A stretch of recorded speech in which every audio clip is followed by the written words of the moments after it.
Assalamualaikum warahmatullahi wabarakatuh. Waalaikumsalam warahmatullahi wabarakatuh. Bismillahirrahmanirrahim. Alhamdulillahilladzi khalaqana min nafsin wahidah wa khalaqa minha zawjaha wa bassa minhuma rijalan katsiran wa nisaa'a. Wa afdhalus salawati wa tamut taslimi ala sayyidina Muhammadin al-mab'utsi rahmatan lil alamin rijalan wa nisaa'a wa ala alihi wa ashabihi wa azwajihi wa dzurriyyatihi ahli sidqi wal wafa wa man tabi'ahum bi ihsanin ila yaumil jaza. Tadi sudah diawalin oleh Mbak Jamilah bahwa memang isu khitan ini adalah isu yang sangat kontroversial ya di kalangan umat Islam. Kontroversial artinya banyak pandangan, banyak pendapat, dan itu tidak hanya melulu anggaplah antara aktivis HAM dan non-aktivis HAM. Tetapi di kalangan ulama sendiri, di kalangan akademisi, dan di kalangan umat Islam, tadi juga saya baca ada chat dari Mbak Evi itu di Ponorogo malah tidak kenal sama sekali khitan atau sunat perempuan. Jadi memang ada kontroversi, lalu kemudian tadi sudah disampaikan juga oleh Mbak Jamilah kalau laki-laki di khitan, kenapa perempuan tidak berani di khitan? Nah, itu saya kira ungkapan yang mungkin bisa mengawali diskusi ini karena metode buku ini adalah metode mubadalah yang sering orang mengartikannya adalah menyamakan. Jadi mubadalah itu bukan menyamakan, tetapi mensalingkan. Mensalingkan itu artinya melihat apa yang ada dalam substansi dalam persoalan tersebut. Jadi mubadalah itu adalah yang disalingkannya adalah kerangka maqasid syariahnya, kerangka rahmatan lil alaminnya, kerangka akhlakul karimanya, bukan berani atau tidaknya. Ya beraninya untuk apa gitu loh, malunya untuk apa kan? Kalau perempuan malu, laki-laki harus malu. Malu untuk apa? Kalau malu untuk berbuat dosa ya tidak bisa disamakan karena yang disalingkan itu bukan bentuk teknisnya, tetapi kerangka maqasidus syariah, kerangka rahmatan lil alamin, dan kerangka akhlakul karimah. Nah, dalam isu khitan ini adalah pertanyaannya adalah maqasid apa yang akan diterima oleh perempuan? Maqasid apa yang diterima oleh laki-laki? Jadi lalu baru kita bicara khitannya. Nah, dalam konteks ini ya mungkin kita perlu memanggil kajian medis seperti yang dibilang Mbak Jamilah tadi. Apakah betul medis menerima? Tetapi setahu saya dalam berbagai pertemuan dengan teman-teman dokter itu justru tidak ada di buku-buku kedokteran tentang sunat perempuan. Itu nggak ada. Kalau sunat laki-laki malah ada. Jadi prosedur tidak ada, cara-cara tidak ada. Itu justru karena dianggap tidak ada sesuatu yang perlu dibuang dari tubuh perempuan. Oke, nanti medis kalau bisa sih ada yang bicara, jangan saya ya. Tapi saya hanya mendengar soalnya. Tetapi kembali kepada mubadalah itu bahwa yang kita mubadalahkan adalah maksud, tujuan, kerangka, substansi, dan rahmatan lil alaminnya itu. Jadi pada konteks khitan perempuan atau khitan laki-laki, maka pertanyaannya adalah apa yang diperoleh oleh laki-laki dari khitan tersebut secara akhlakul karimah, secara nanti syiar Islam misalnya, nanti kita cari syiar, kita diskusikan syiar Islamnya. Kalau dibilang itu misalnya maslahat, nah apa maslahatnya? Karena kita tahu kalau dalam konteks khitan laki-laki hampir fakta-fakta kenyataan, paling tidak secara zahir kelihatan sekali bahwa laki-laki yang dikhitan itu kan kulub. Kulub itu adalah kulit ujung penis yang itu menyimpan kotoran. Itu kelihatan sekali. Semua orang tahu, nggak ada yang mengatakan tidak. Karena ketika tidak dibuka itu menyimpan sisa-sisa air kencing yang kadang-kadang bentuknya sudah membatu, sudah keras gitu, dan itu kalau seharian bisa nutup, bahkan kalau laki-laki tidur semalaman, pagi-pagi itu bisa nutup karena saking sudah kerasnya. Itu kelihatan sekali. Nah, karena itu disunat itu adalah dilukai, anggaplah yang itu mafsadatun sohiroh kalau istilah fikih, memang melukai itu buruk, tidak baik. Tetapi dia min ajli maslahatin kabiroh. Jadi dia diperbolehkan karena ada kemaslahatan yang lebih besar. Jadi sakit sedikit, luka sedikit, tapi ada kemaslahatan lebih besar. Nah, mafsadatun shaghiratun min ajli maslahatin kabirah. Nah, sementara untuk perempuan itu mafsadatun kabiratun min ajli maslahatin mauhumatin. Nah, istilah kabirotinnya tentu saja ini melihat praktek khitan yang banyak secara umum. Nanti yang budaya yang cuma kunyit itu kan berbeda-beda. Tapi secara umum orang tidak tahu, beda dengan laki-laki. Jelas sekali yang dipotong tuh cekrek, kulup. Kalau perempuan itu dukunnya aja nggak tahu mana yang harus dipotong. Bagian mana, sebesar apa, gitu, apakah kulitnya, apakah klitorisnya, dan sejauh mana, sebesar apa, itu mereka berbeda pendapat dan beda-beda prakteknya. Dan sering kali prakteknya lalu menghasilkan keburukan fisik. Nah, sementara kalau laki-laki hampir tidak ditemukan. Hampir ya. Kalau perempuan itu yang mati juga ada. Yang mati, yang tetanus, yang salah potong, yang kena kulitnya, itu banyak sekali. Karena susah, mana yang mau dipastikannya. Jadi antar mereka saja, dalam penelitian juga ini, itu bingung mana yang bagian yang harus dipotong gitu.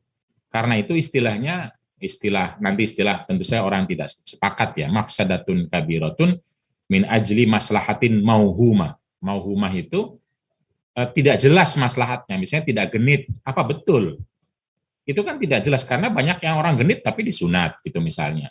Apakah genit itu karena persoalan fisik atau persoalan psikis, mental gitu. Nah, itu mauhumah. Mauhumah itu artinya tidak bisa diverifikasi secara pasti beda dengan laki-laki.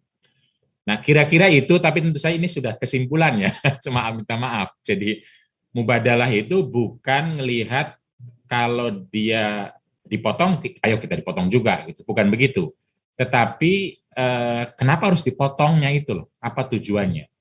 Nah, kalau tujuan laki-laki dipotongnya itu karena bersih, nah pertanyaannya, kebersihan apa yang didapat oleh perempuan ketika dipotong?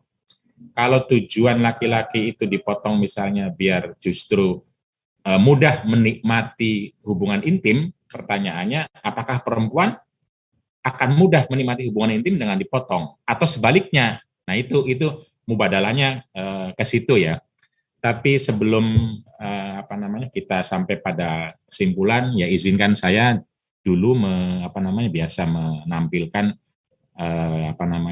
teks-teksnya. Salah satu kritik Kiai Wahab dari Jepara bahwa buku ini kalau tentang khitan perempuan nggak ada hadisnya sama sekali katanya.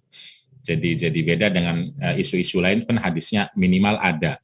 Nah, itu memang kekurangan dan kayaknya ketidaktelitian saya dan teman-teman. Ini juga sekaligus saya umumkan ya Aida. Ada kesalahan fatal di bab ini. Setelah saya cek ternyata itu di bagian editing, bukan di tulisan saya. Jadi kata-kata makromah itu diganti makruh oleh editor dan saya tidak ngecek lagi, baru saya cek loh kok jadinya makruh ya. Saya cek di tulisan saya ternyata makromah awalnya. Jadi di halaman 93 ini sekaligus ralat oral dulu, nanti ralat berikutnya disetakan ke 3 berarti karena kita sudah cetak yang kedua sekarang. Disebutkan di situ khitan perempuan wajib menurut mazhab Syafi'i dan makruh menurut 3 mazhab yang lain. Nah, itu bukan makruh tapi makromah. Makromah beda jauh dengan makruh tentu saja ya, walaupun ya agak dia tidak sunnah, jadi tetapi antara sunnah dan mubah. Nanti bahasa MUI-nya syiar Islam itu ya. Jadi ini bukan makruh tapi makromah. Tapi nanti datang lagi ke bagian fikih, saya ke bagian hadis dulu.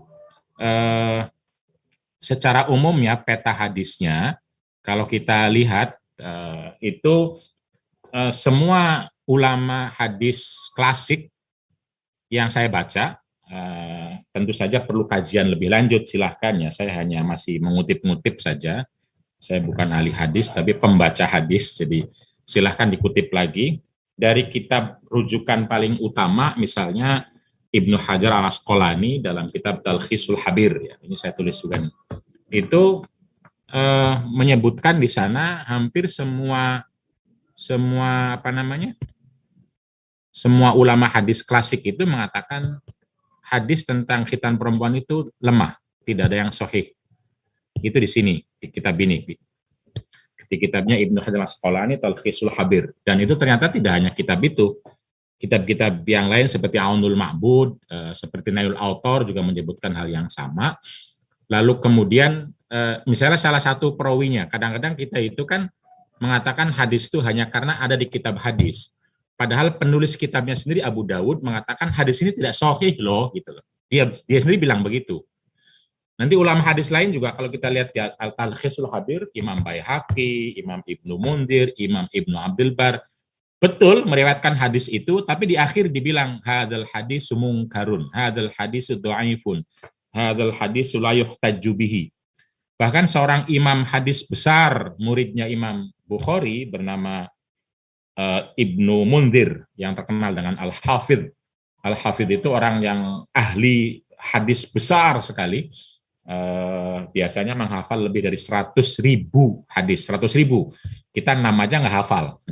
30 aja nggak hafal. 100.000 itu tidak hanya hadisnya tapi juga sanadnya. Itu bernama Al-Hafidh Ibnul Mundir mengatakan laisa fil khitani fi khitanil inasi khobarun yurja'u ilaihi wala sanadun yuttaba. Tidak ada satupun hadis tentang khitan perempuan yang bisa diterima dan diikuti. Tidak ada satupun kata-katanya. Nah, inilah yang dikutip oleh semua ahli hadis untuk mengatakan bahwa hadis tentang khitan perempuan itu lemah. Minimal lemah. Karena lemah, maka pertanyaannya nanti di fikih, boleh nggak menjadi rujukan? Tetapi ulama hadis kontemporer, nah ini bedanya ya. Jadi ada yang mengatakan itu sahih atau hasan minimal. Tapi orang kontemporer, yaitu Imam atau Syekh Nasir Al-Albani. Ini sangat terkenal beliau. Tapi beliau itu ya ini bicara sejarah ya, beliau tidak belajar. Tidak punya ulama, tidak belajar ngaji, tidak ke pesantren. Beliau adalah pustakawan. Seorang pustakawan di Damaskus, Syria. Karena bekerja di pustaka, maka dia baca buku-buku lalu pintar. Setelah pintar, dia lalu berceramah. Setelah ceramah, ya diakui sebagai ulama dan menjadi ahli hadis utama oleh teman-teman Salafi Saudi. Itu kira-kira.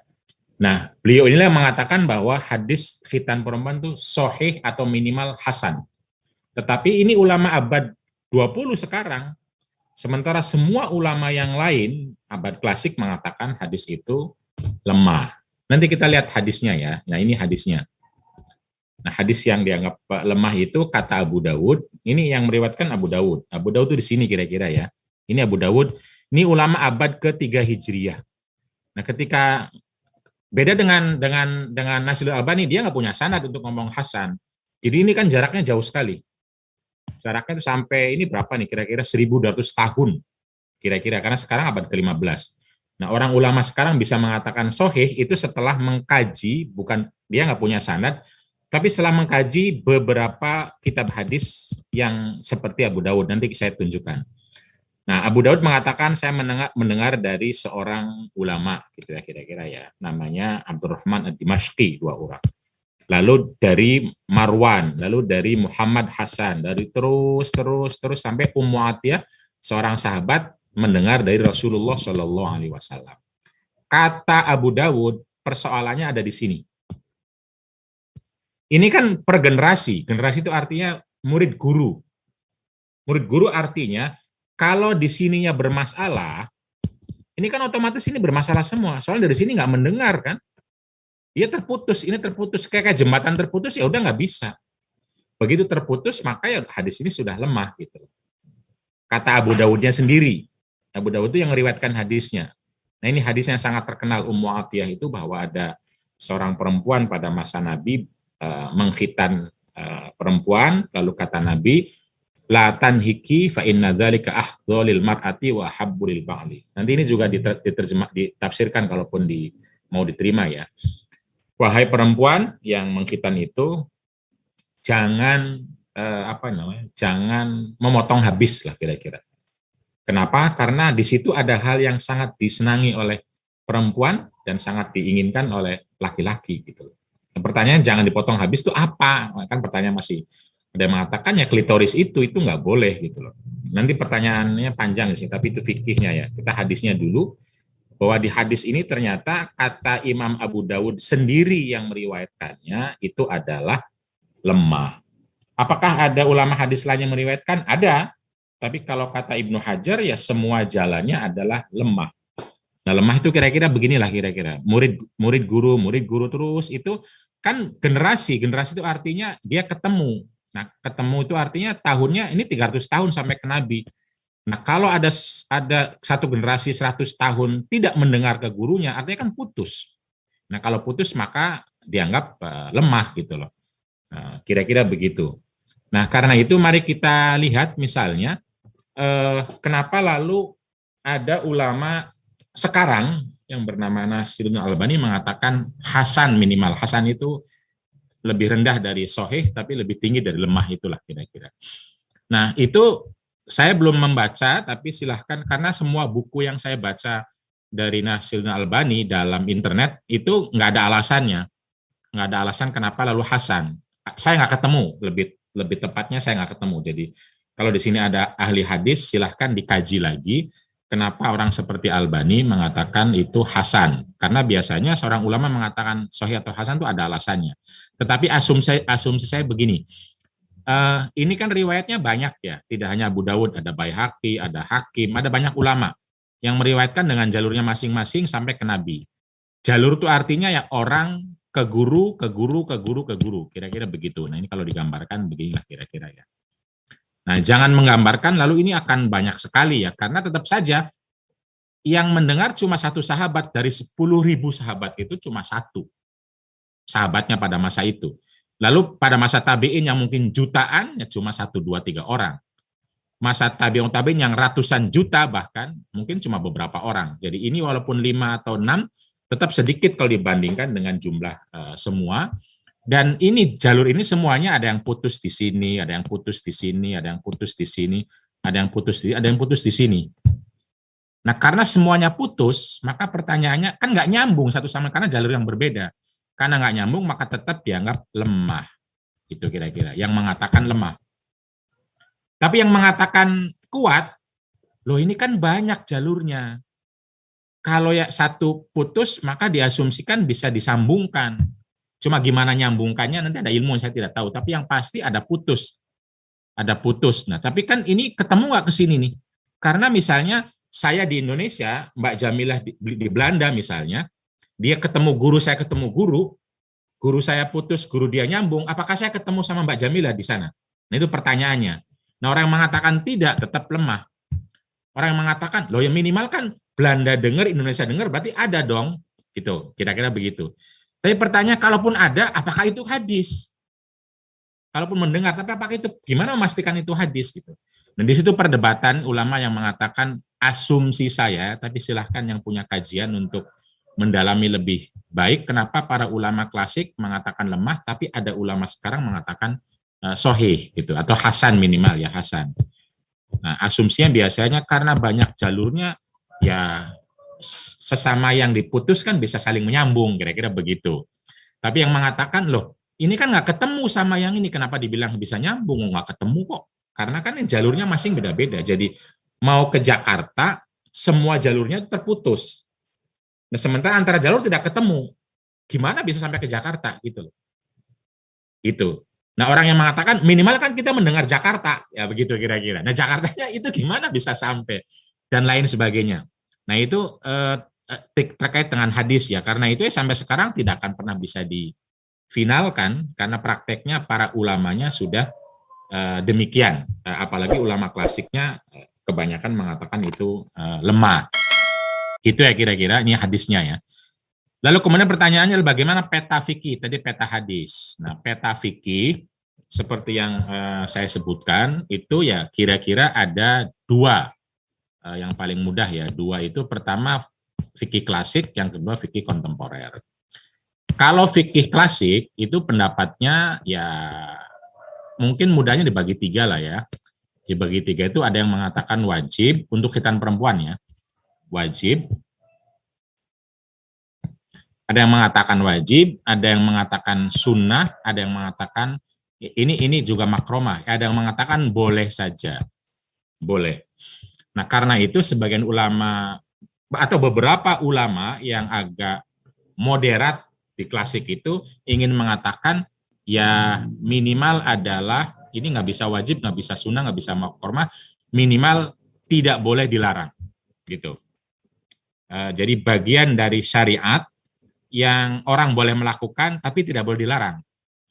Nah itu minimalnya karena agak susah tadi hadisnya agak susah, tidak sebagaimana kuat laki-laki, maka ulama klasik memang ada yang mengatakan wajib, madzhab Syafi'i, ada yang mengatakan sunnah, ada yang mengatakan makromah. Makromah itu antara sunnah dan mubah. Jadi dia nggak sunnah, tapi ada nilai kebaikan. Jadi kalau mubah itu kan biasa saja gitu loh. Nah kalau makromah ada nilai kebaikannya, tapi bukan sunnah. Aku nggak tahu juga nih, karena ulama fikih hanya punya definisi makromah untuk khitan perempuan. Untuk yang lain tidak ada. Yang ada cuma wajib, sunnah, mubah, makruh, haram. Nah, karena itu editor saya paham kenapa makromah berubah jadi makruh. Karena memang tidak ada di isu lain, tidak ada. Hanya ada di isu khitan perempuan itu. Karena bingung mau sunnah nggak ada hadisnya, mau wajib tidak kuat, mau mubah sayang. Gitu loh. Mau mubah, kok ini mubah aja kenapa sih? Maka disebut makromah itu. Nah makromah itu antara mubah sama sunnah gitu. Nah, karena itu beberapa ulama mengatakan ya wis minimal adalah syar'i. Syar'i itu ya tidak boleh dilarang gitu. Tapi orang tidak perlu dianjurkan. Nah, pertanyaannya kita menganjurkan atau membolehkan? Nyatanya dengan cara-cara tadi justru menganjurkan, ayo dong, tidak genit, kan itu beda dengan boleh ya. Kalau boleh itu ya tidak dilarang, kira-kira begitu. Tapi tentu saja ada ulama klasik yang membolehkan. Mensunahkan dan mewajibkan. Ada di sana disebutkan. Nah, beda dengan ulama kontemporer, itu secara umum bisa dibagi menjadi 3 pendapat.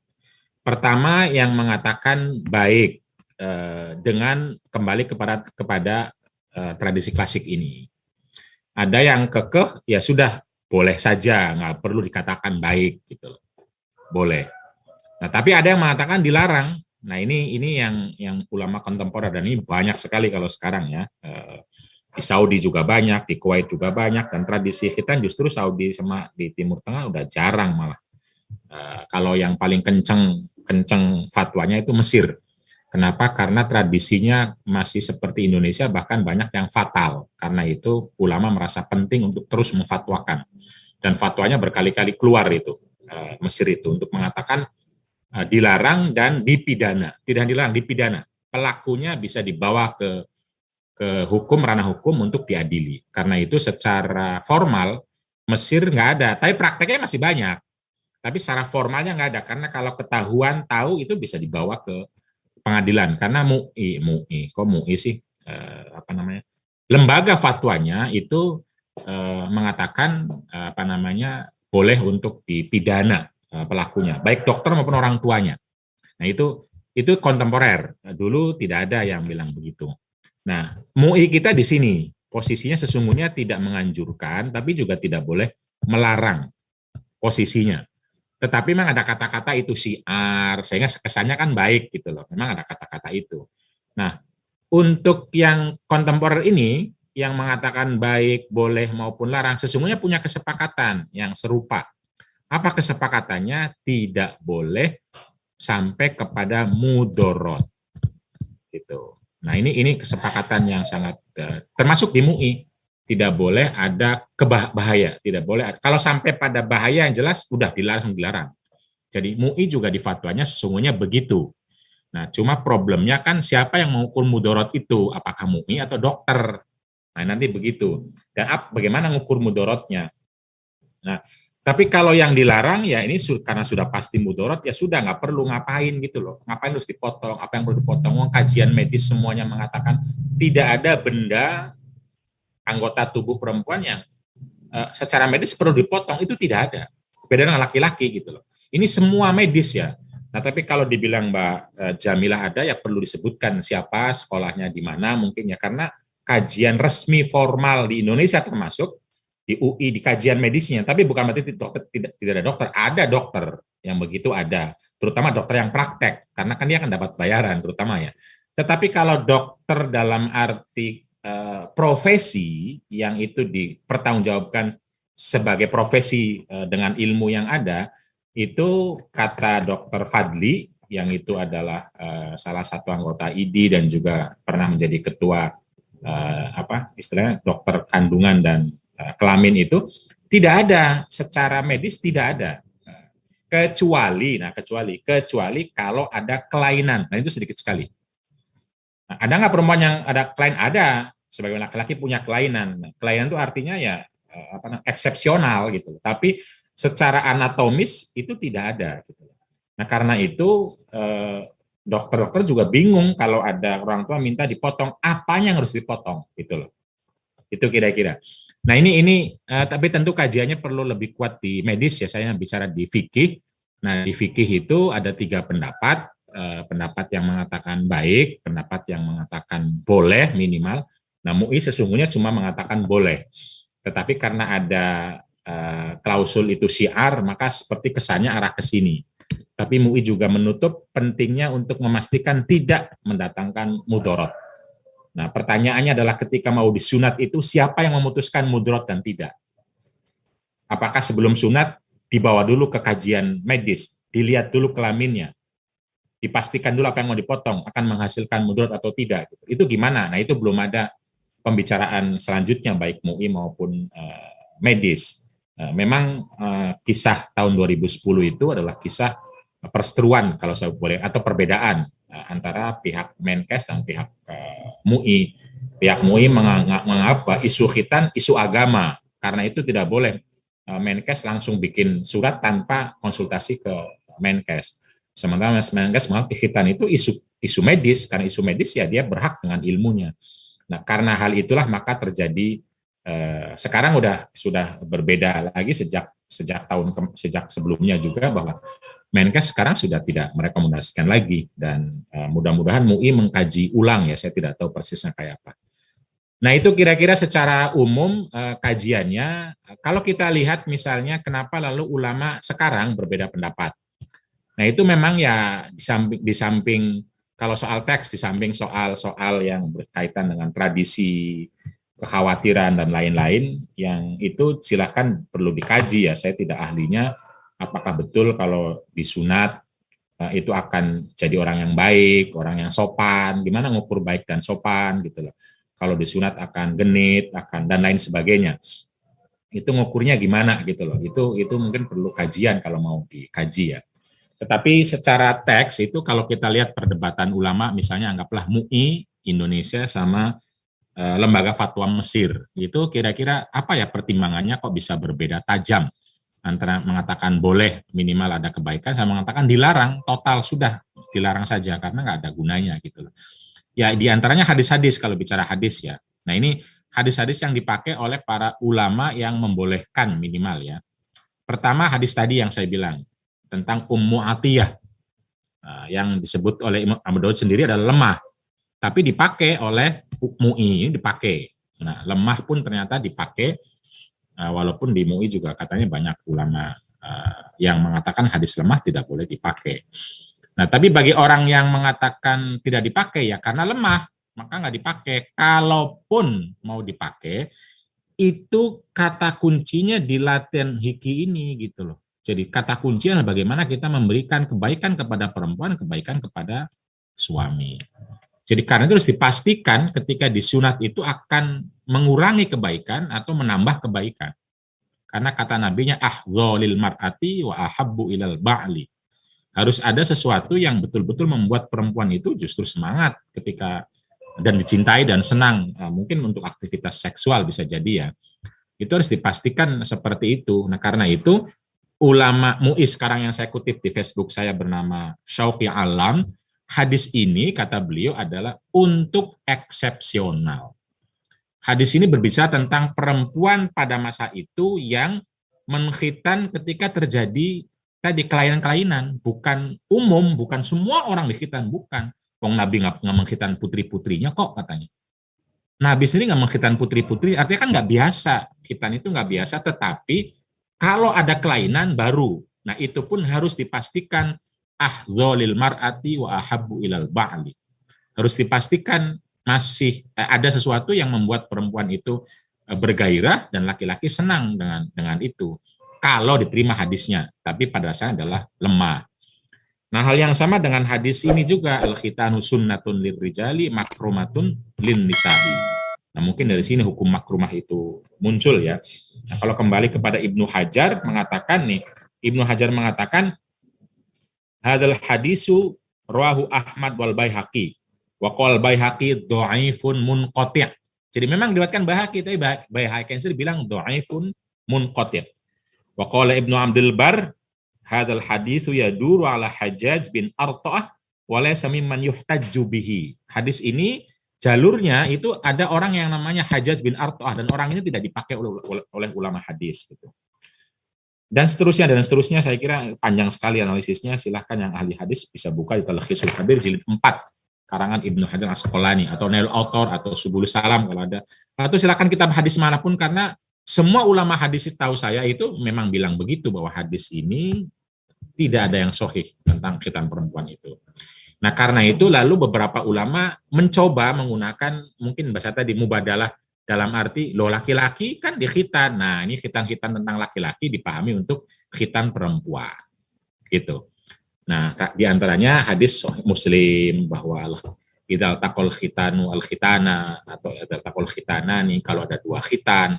Padahal maksudnya kata ulama itu adalah komaroni, maksudnya adalah sesuatu yang mirip itu disamakan, seperti dua purnama itu artinya matahari dan bulan, dua Abu Bakar artinya Abu Bakar dan Umar misalnya, dua bumi artinya bumi dan bintang, kira-kira begitu.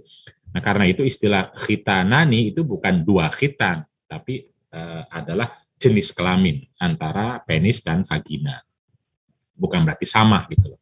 Nah, tapi orang yang mengatakan boleh kan artinya khitan gitu, kira-kira begitu. Karena itu hadis ini dipakai oleh yang membolehkan minimal. Nah, yang kedua adalah hadis tentang fitrah itu, bahwa fitrah muslim itu ada 5 diantaranya, yaitu dikhitan, dicukur rambut kemaluannya, dicukur kumisnya, dipotong kukunya, dan juga dicabutin bulu ketiaknya. Itu sunnah atau fitrah. Sunnah fitrah lah kira-kira. Nah, ulama yang membolehkan mengatakan tuh kan di sini ada khitan gitulah kira-kira. Karena itu ya perempuan juga harus dikhitan sebagai sunnah fitrah. Nah, ulama yang mengharamkan atau tidak membolehkan seperti Yusuf Qaradawi mengatakan ya tidak otomatis. Wong di sini kan ada cukur kumis, perempuan nggak cukur kumis katanya.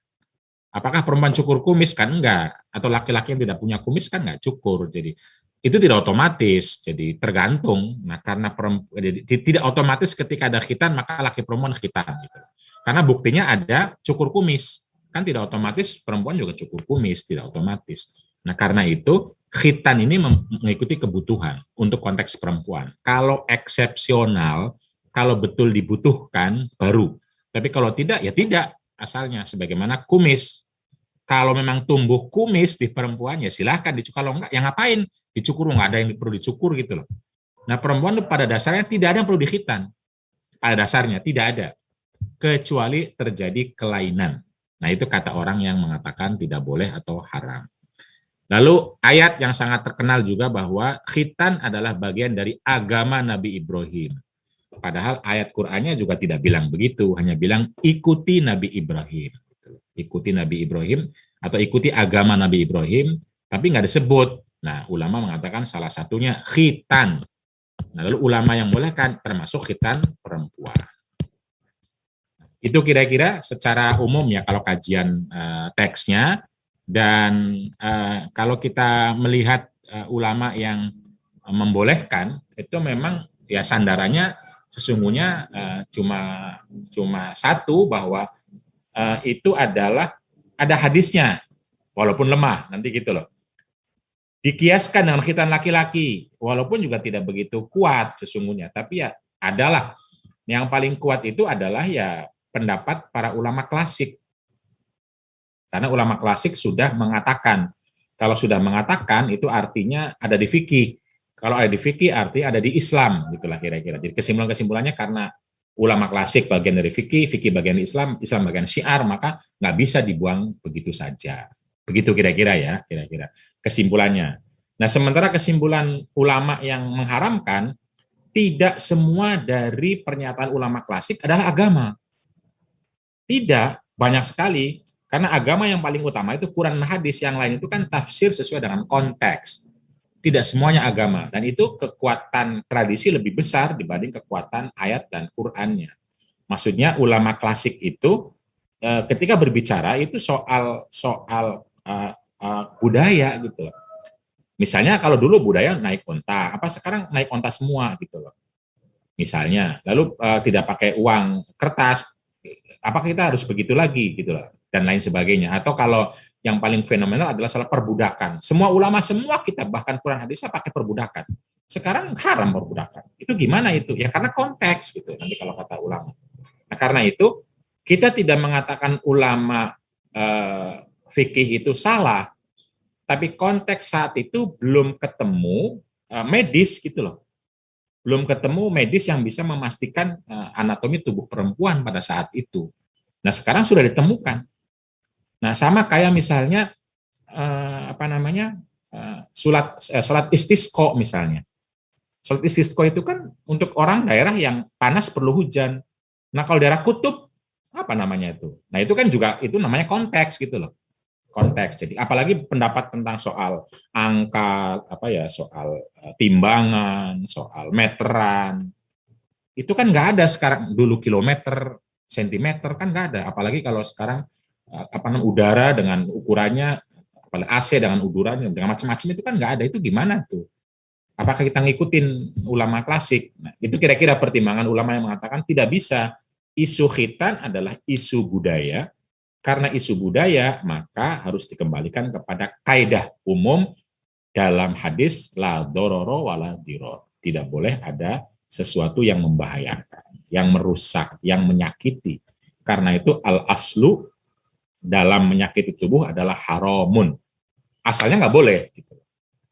Kecuali mendatangkan manfaat lebih besar. Misalnya karena sakit, misalnya karena operasi. Tapi kalau orang tiba-tiba menyakiti, melukai tubuh, itu nggak boleh. Semua ulama bilang haram.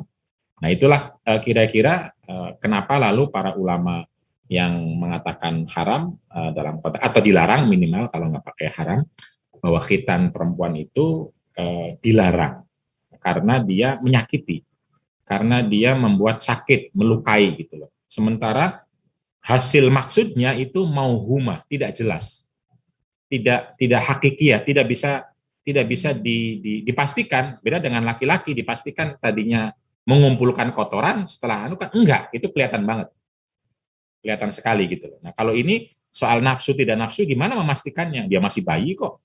Bagaimana ngukurnya juga itu? Ngukur kalau besar nanti nafsunya besar dari mana gitu? Tidak punya nafsu dari mana juga, itu agak panjang, perlu ininya. Apalagi dalam kajian psikologi bahwa nafsu itu lebih banyak urusan mental, urusan visual, mental, menghayal, otak yang banyak bermain dibanding misalnya ya, dan lain sebagainya. Nah itu kira-kira pertimbangan-pertimbangan mengapa ada ulama yang membolehkan dan minimal syiar, mengapa ada ulama yang melarang, bahkan ada yang mengatakan Syekh Jamal Banna, kalau bisa disebut sebagai Syekh ya, adiknya Hasan Al-Banna itu punya buku yang sangat kontroversial, bahkan krusial, mengatakan bahwa khitan perempuan jarimatun walaysat sunnatun wala makrumah. Itu bukunya, silahkan dibaca. Khitan perempuan itu pidana, haram, bukan sunnah, apalagi bukan juga makrumah. Tidak ada, itu pidana. Nah, itu buku yang sangat keras sekali tentu saja, yang ditulis oleh Jamal Al-Banna, seorang akademisi, dan ya tentu kontroversi, tapi dia punya buku fikih banyak dan lain sebagainya. Dan beliau adik dari pendiri Ikhwan Muslimin itu, Hasan Al-Banna. Itu kira-kira secara umum. Kalau untuk kajian teks, tentu saja ada kajian lain ya, monggo silahkan di medis, di budaya. Nggak tahu apakah hadir di sini dari teman-teman yang ngerti medis dan teman-teman ngerti budaya, persis seperti, tapi juga ada banyak asumsi-asumsi. Yang banyak muncul kan asumsi-asumsi karena sesungguhnya ya orang masih bayi dan diperkirakan dan lain sebagainya. Nah, karena itu sekali lagi mubadalah itu bukan mengundang sesuatu yang harus selamanya sama, bukan ya. Kalau laki-laki lari 100 meter, perempuan harus lari 100 meter gitu, bukan begitu. Kalau laki-laki harus khitan, perempuan harus khitan. Kalau laki-laki dapat 2, perempuan harus 2 gitu. Karena bisa jadi perempuan 3 atau 4, bisa jadi tidak, karena tergantung kebutuhan gitu. Tergantung kemaslahatan apa yang dibicarakan. Jadi ketika misalnya menggunakan WC publik, misalnya kayak dicontoh di Istiqlal. Kalau betul Istiqlal itu dikunjungi banyak perempuan di samping laki-laki, itu kalau WC-nya 10-10, sementara tradisi kebiasaannya itu berbeda, perempuan kalau datang ke Istiqlal itu bawa anak, gitu, ganti popok, ganti softtek, kan berarti menggunakan WC-nya lebih banyak dibanding laki-laki. Laki-laki menggunakan WC itu ya sebentar kencing, keluar, keluar, mandi sebentar, kalaupun paling panjang ya dia merokok yang panjang itu. Sementara kalau perempuan itu kan hampir semua perempuan adalah menstruasi. Lalu banyak perempuan kalau ziarah bawa anak. Ketika bawa anak dia masuk ke dalam dan akan lebih lama. Nah, kalau 10-10 itu ya tidak mubadalah. Kalau 10 laki-laki, 10 WC perempuan. Harusnya setiap saat itu ada semacam yang jaga, bisa fleksibel gitu loh. Ketika banyak laki-laki ya 15 laki-laki, 5 WC perempuan. Tapi sebaliknya ketika banyak perempuan apalagi bawa anak, bisa jadi 18 untuk perempuan atau 15 WC untuk perempuan, 5-nya untuk laki-laki. Misalnya ya. Jadi yang dimubadalahkan itu adalah kerangka, kita temukan makna yang dekat dengan akhlakul karimah dan dekat dengan rahmatan lil alamin ya. Bukan bukan juz'iyatnya. Bukan. Jadi misalnya menghormati itu dengan cara cium tangan gitu. Nah, cium tangan itu kan cara. Nah, menghormati itu adalah makosidnya. Nah, maka menghormatinya itu caranya bisa macam-macam gitu. Hifdzun nafas atau hifdzun nasl. Hifdzun nafas itu kan menjaga jiwa, melindungi kehormatan perempuan, memastikan kebutuhannya dipenuhi. Nah, itu kerangkanya. Caranya bagaimana bisa beda-beda. Mungkin karena hormon laki-laki beda sama hormon perempuan, ya dihormati perbedaannya, lalu dipenuhi kebutuhannya gitu. Jangan sama semua. Atau nggak mesti sama semua, enggak. Karena apalagi bisa jadi hormon perempuan antar perempuan juga beda-beda gitu, bisa jadi. Antar laki-laki juga beda-beda. Tapi intinya tetap masing-masing penting untuk dipenuhi kebutuhan gizinya. Gizinya apa? Bisa jadi ada yang nasi, ada yang roti gitulah. Dan beda-beda kebutuhannya. Anak kecil sama orang besar juga beda-beda. Itu tidak bisa lalu kalau anak dewasa tidurnya 8 jam, maka bayi juga harus 8 jam. Nggak bisa. Nah, bayi bisa jadi lebih tinggi gitu. Gitu kira-kira. Nah, itu mubadalah itu jadi kita mengenali kerangkanya atau kita temukan makna yang dekat dengan maqasidus syariah, dekat dengan akhlakul karimah, dekat dengan visi besar rahmatan lil alamin. Sehingga lalu kemudian itulah yang kita panggil kedua belah pihak untuk menjadi subjek. Kalau menghormati itu penting, mari kita saling menghormati. Caranya bagaimana? Tanyakan ke istri, tanyakan ke suami. Bisa jadi berbeda satu sama lain cara menghormatinya. Setiap masing-masing kadang-kadang mungkin berbeda dengan budaya, dengan latar belakang, pendidikan, dan lain. Tapi dihormati itu penting. Menghormati itu penting. Mengapresiasi itu penting. Diapresiasi itu penting. Nah, itu yang akhlakul karimah. Itu yang dimubadalahkan. Tapi soal cara, soal metode, soal praktik, persisnya seperti apa, itu silahkan dikomunikasikan karena kebutuhan, kebiasaan, kesempatan, kesepakatan orang bisa berbeda-beda. Terima kasih Mbak Jamila, ini sudah 6.35, mungkin kita buka untuk sharing dan tanya jawab.